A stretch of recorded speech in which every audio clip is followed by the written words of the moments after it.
Hey everyone, my name is Adil Shahzad. तो आज के इस वीडियो में हम वर्जन कंट्रोलिंग सीखेंगे और वर्जन कंट्रोलिंग क्या है और इसकी क्या क्या टाइप्स हैं। Let's get to the agenda. तो सबसे पहले हम डिस्कस ये करेंगे what is version control system, हमें इसकी क्यों ज़रूरत पड़ी, वर्जन कंट्रोल सिस्टम के कौन से टाइप हैं और गिट किस में फॉल करता है। इसके अलावा हम ये भी देखेंगे कि गिट को ही क्यों प्रेफरेंस दी जाती है as compare to other version control tools. तो सबसे पहले हम वर्जन कंट्रोल को डिस्कस कर लेते हैं in very easy word. Easy word में ये है कि आप जब भी अपने किसी प्रोजेक्ट के अंदर या किसी फाइल के अंदर कोई भी चेंज करते हैं तो वर्जन कंट्रोल उसका एक स्पेसिफिक वर्जन क्रिएट कर लेता है। ठीक है, with the help of this specific version आप बग वगैरह इजीली फिक्स आउट कर सकते हैं। अभी हम डिस्कस करेंगे क्या बेनिफिट है वर्जन कंट्रोल सिस्टम के। बट इतना आपने ज़हन में रखना है कि जब भी आप फाइल में या कोई प्रोजेक्ट में चेंज करते हैं वो तो वर्जन कंट्रोल उसका एक स्पेसिफिक एक नया वर्जन क्रिएट कर देता है। हम प्रीवियस वर्जन के ऊपर भी जाके देख सकते हैं कि यूज़र ने क्या-क्या चेंजिंग्स की थी। This is also with the help of version control system can be done. तो हमें वर्जन कंट्रोल की ज़रूरत क्यों पड़ी? हमें इसलिए ज़रूरत पड़ी कि मिसाल के तौर पे आप किसी प्रोजेक्ट पे काम कर रहे हो और आपने एक छोटा-सा माइनर सा चेंज किया। अब आप ये तो नहीं ना कि उसकी एक नई कॉपी क्रिएट करेंगे और अपने जो आपका जो डेवलपर है उसको आप सेंड करेंगे। फिर डेवलपर ने कहा दोबारा चेंज करेंगे, फिर उसकी एक दोबारा कॉपी क्रिएट करेंगे और फिर दोबारा उसको सेंड करेंगे। तो this is very hectic process.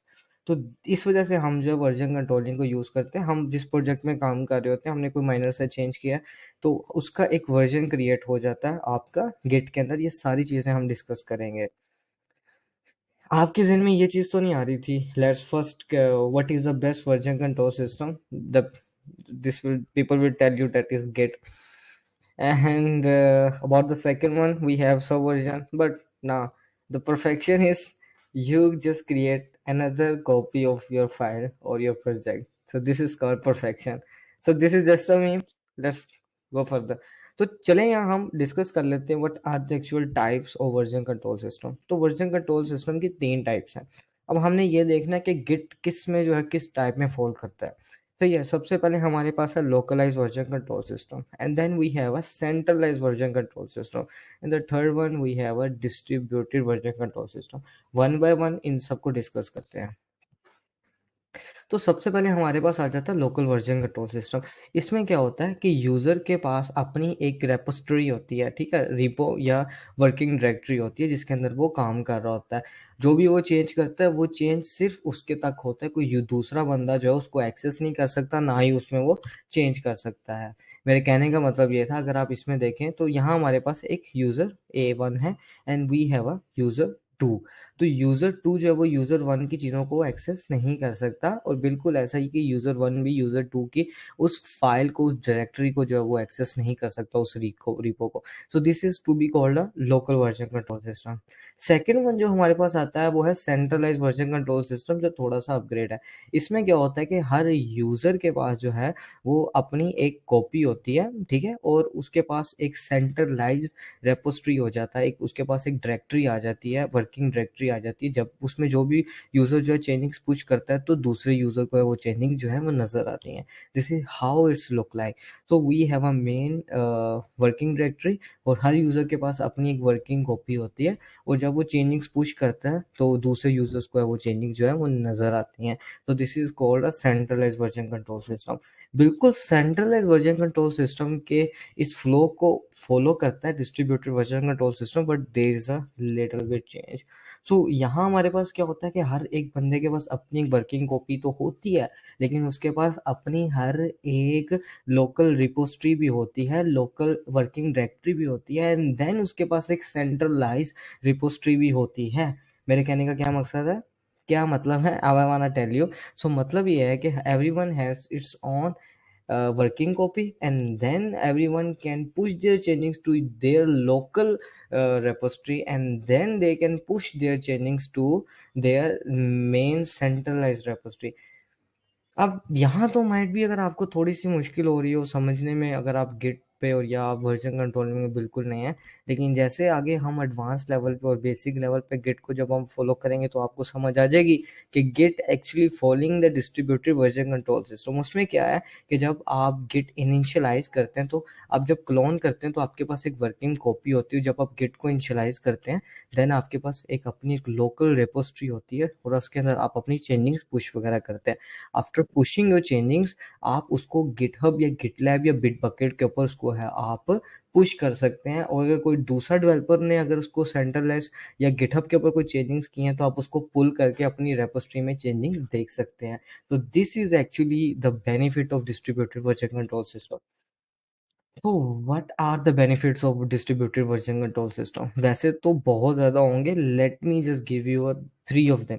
तो सबसे पहले बात यह है कि कोलैबोरेशन करना बहुत आसान हो जाता है। आप अमेरिका में हो या इंडिया में हो, आप किसी भी प्रोजेक्ट पे काम कर रहे हो, तो with the help of distributed version control system, with the help of version control system, you can easily collaborate. वैसे हम डिस्ट्रीब्यूटेड वर्जन कंट्रोल सिस्टम का ही मॉडल फॉलो अप करते हैं आप, लेकिन ज़्यादातर कुछ जगहों पे सेंट्रलाइज्ड भी यूज़ हो रहा है, some are using also localised. तो I am actually using the world here version control system, ठीक है, वीसीएस।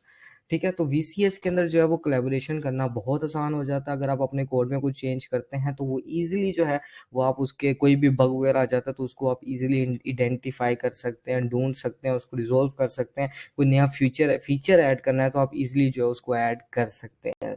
इसके बाद जो है प्रोजेक्ट, जो अगर आपके मिसाल के तौर पे अगर आपने प्रोजेक्ट आपसे डिलीट हो गया है, like with the help of version control system आप उसको रिकवर कर सकते हैं। तो अब बात यहाँ ये आती है कि गिट क्यों यूज़ करना चाहिए, why we should use Git. अच्छा, तो 2021 के सर्वे के मुताबिक जो कि स्टैक ओवरफ्लो ने किया था, 90% of the developer around the globe are using Git.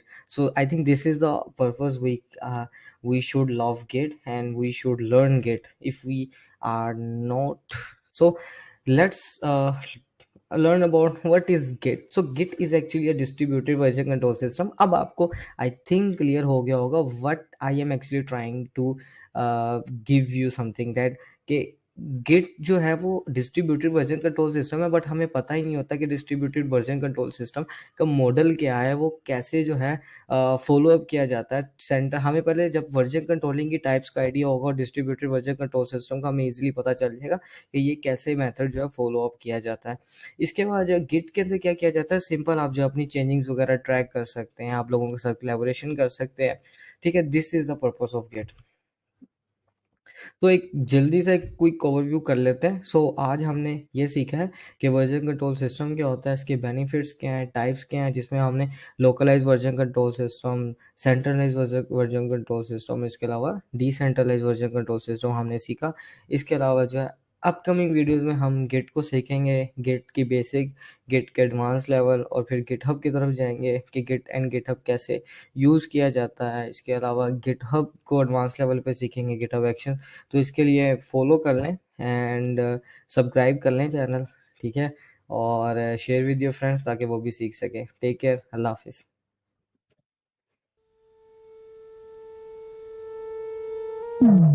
You call me a saint, but you know I'm a stranger, a willing and